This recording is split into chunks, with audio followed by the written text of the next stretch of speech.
Bago pa man sumabog ang mga iskandalo sa pagkontrol ng baha at naging isang pambansang bangungot, walang nakarinig tungkol kay Cathy Cabral.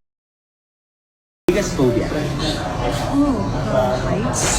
Ito ay isang mahalagang ulat ngayong tanghali tungkol sa nakakabiglang pangyayari sa rehiyon ng Benguet na may kinalaman sa isang dating mataas na opisyal ng gobyerno. Si Maria Catalina Cabral, na mas kilala bilang dating Undersecretary ng Department of Public Works and Highway, DPWH, ay opisyal na ipinahayag na patay matapos matagpuan ang kanyang bangkay malapit sa Bued River sa Quenon Road, Tuba, Benguet, nitong madaling araw ng December 19, 2025. Ang nasabing lugar ay nasa gilid ng bundok at mataas na bahagi ng Quenon Road. Ayon nga sa Benguet Police Provincial Office, si Cabral ay unang natagpuan ng mga autoridad bilang wala ng malay at hindi na tumutugon bandang gabi ng December 18 sa gilid ng ilog.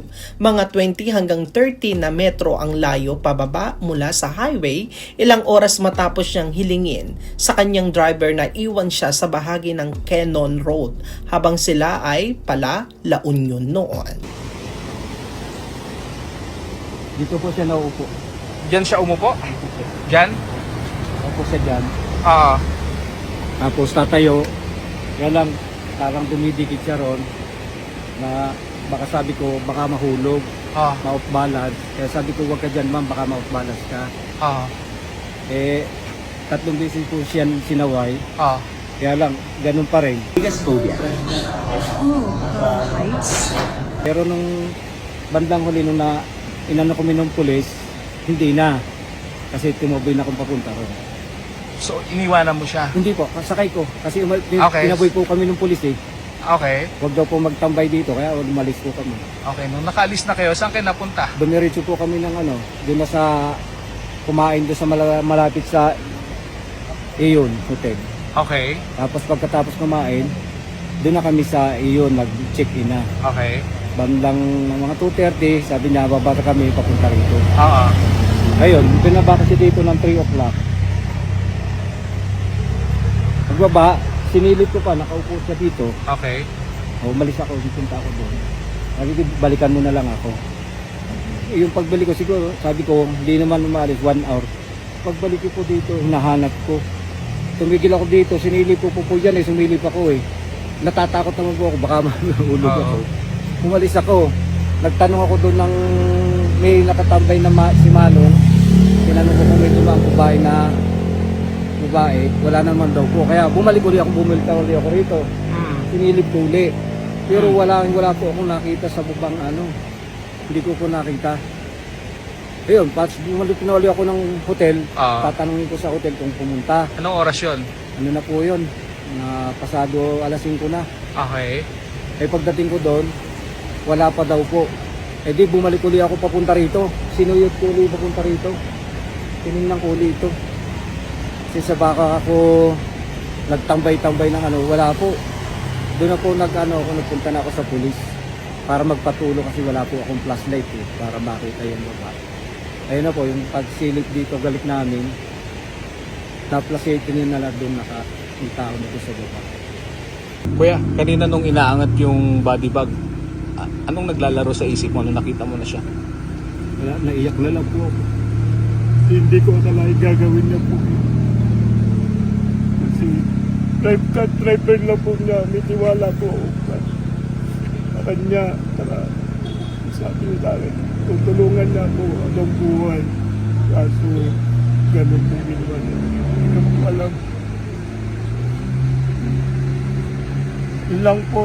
Sa mga unang ulat nga, hindi agad malinaw ang kanyang kalagayan simula ng kanyang rescue personnel ang retrieval operation at nilipat siya sa hospital, ngunit sa panibagong kumpirmasyon ng Benguet Police, siya ay diniklara ng patay at natagpuan ang kanyang labi bandang 12:30 AM ngayong araw, December 19. Ang insidente ay iniimbestigahan bilang isang alleged fall na posibleng nahulog si Cabral mula sa mataas na bahagi ng Quenon Road papunta sa ilog sa ilalim.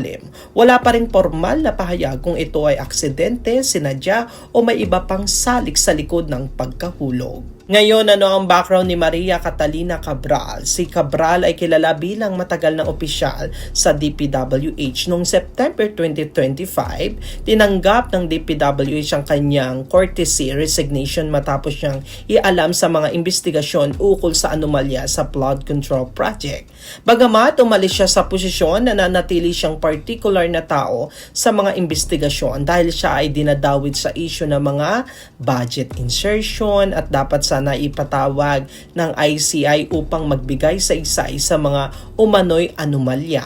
Tatandaan na banggit sa mga Senado hearing at sa iba-ibang investigasyon ng pangalan niya kaugnay sa mga budget insertion, controversy kung saan sinasabing may impluensya sa paglalagay o pag-aproba ng mga proyekto sa budget ng DPWH na nagreresulta sa mas malawakang pondo na binibigay sa mga proyekto na inuugnay sa anomalya sa flood control. Bukod pa rito, ang Office of the Ombudsman ay nag-utos naman sa mga otoridad sa Benguet na ingatan at i-preserve ang cellphone at iba pang gadget ni Cabral bilang bahagi ng investigasyon sa kanyang pagkamatay at iba pang kaso na may kaugnay sa kanyang serbisyo at investigasyon. Ang pangyayaring ito ay umaarangkada habang nagaganap ang mas malawak na pagsisiyasat sa mga anomalya sa gobyerno at sa mga inirekomendang kasong administratibo o kriminal laban sa mga dating opisyal ng DPWH at iba pang kaugnay na personalidad na sinali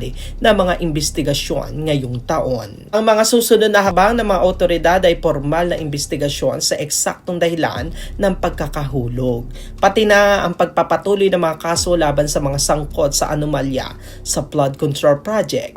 Ito rin ay nagbibigay linaw kung mas malalim pang dahilan sa likod ng insidente. Tanong na kasalukuyang sinusuri ng mga otoridad hanggang hindi pa lumalabas ang higit pang detalyado mula sa otoridad na nanatiling developing ang istorya. Ito ang balita for today mga katropa sa nangyari kay Maria Catalina Cabral sa kanyang pagkakahulog nga sa bangin doon sa Benguet.